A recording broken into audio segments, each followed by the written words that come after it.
Hello everyone and welcome to this week's edition of the Furs, Feathers and Fangs Creature Feature, a weekly series in which I talk about some of the amazing animals we get to share this planet with. I'm sure that many of you out there have pets or have had pets in your lives. Dogs, cats, birds, turtles, micro pigs, tortoises, rabbits, things like that. Nice, normal sounding pets, right? Well, unfortunately, there are some animals that are kept as pets that really probably shouldn't be. And in this week's Creature Feature, we're going to take a look at some animals that you definitely should not own as pets. Mammal Edition. When exotic pets are named, most often it is in the case of big cats, tigers, lions, leopards, jaguars, mountain lions. And if that sounds like a little bit of an out there idea, well, you'd be right.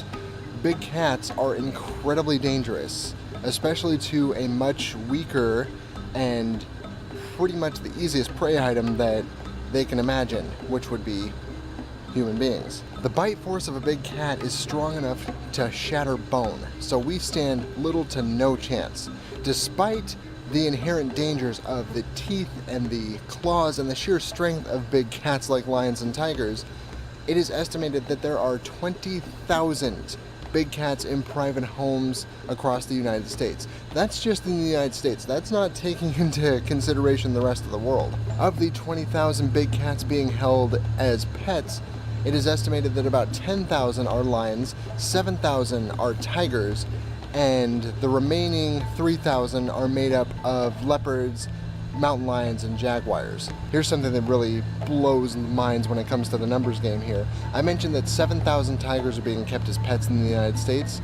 There are 4,000 tigers total of the 5 remaining subspecies left in the wild.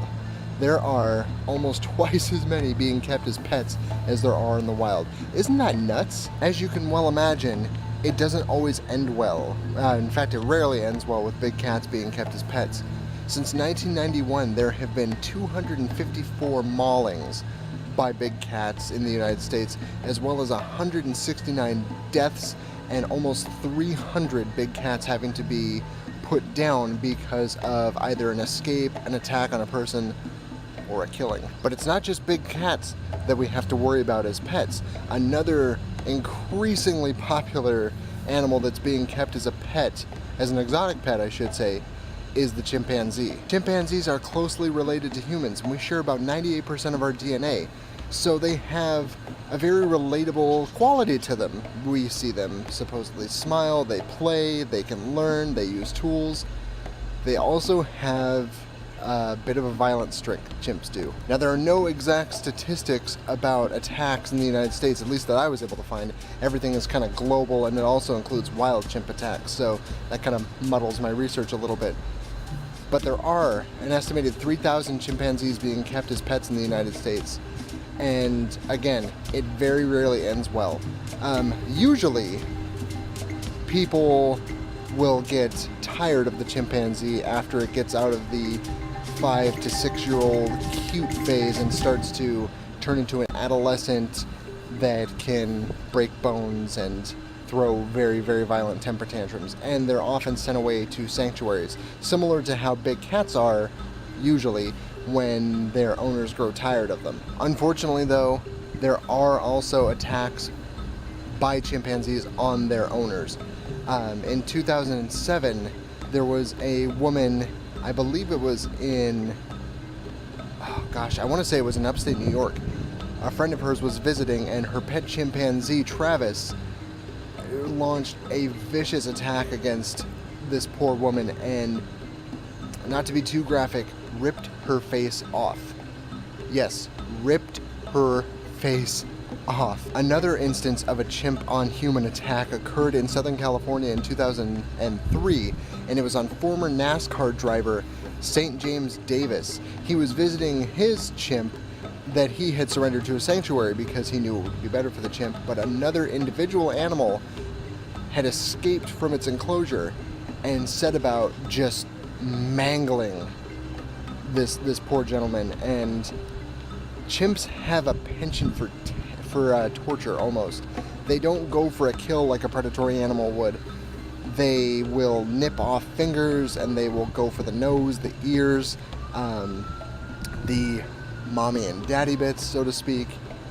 And St. James Davis was left with no nose, most of his fingers bitten off, his hamstring in his left leg, I believe, almost ripped out. That poor guy was never the same. And chimpanzees are nuts. So, despite all of these risks, why do people feel that it is okay to take, say, a tiger cub or a baby chimpanzee as a pet? Well, when they're little, they're very, very cute, and I think everyone here would agree on that, right? Show of hands? Okay, awesome. But unfortunately, as time goes on and the animal ages, they get out of the cute stage and they get into the adult stage. And for big cats, that means that usually they want their own solitary life, or if they're lions, they probably want to be at the head of the hierarchy in the household.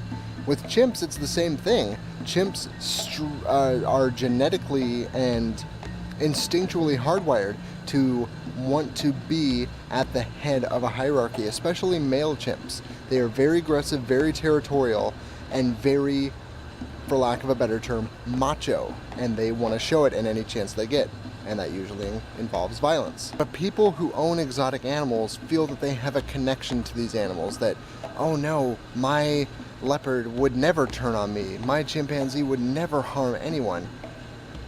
And unfortunately, like I said, it rarely is there a happy ending, because it ends up in human death, and more tragically, it ends up usually in the death of the animal by way of either being euthanized or just plain shot. Now, I hope that any of you out there would seriously think twice before you got it in your head that these animals, be it a big cat or a chimpanzee, would be good for pets.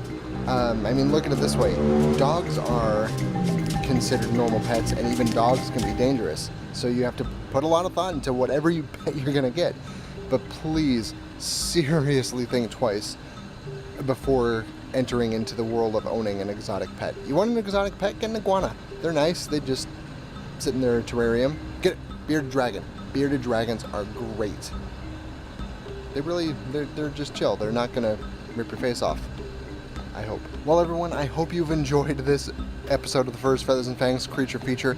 This one is a little more somber than I'm used to. Very, very serious topic. But I hope you did enjoy it. If you did, give it a thumbs up. What do you think? Should exotic animals be allowed to be kept as pets? Leave that down in the comment section, as well as any comments, questions, concerns you might have. Be sure to subscribe to the channel for new content uploaded, usually weekly. Be sure to follow us on Facebook as well at facebook.com/firstfeathersfangs. As always, this has been Zach. Have a wild day, everyone.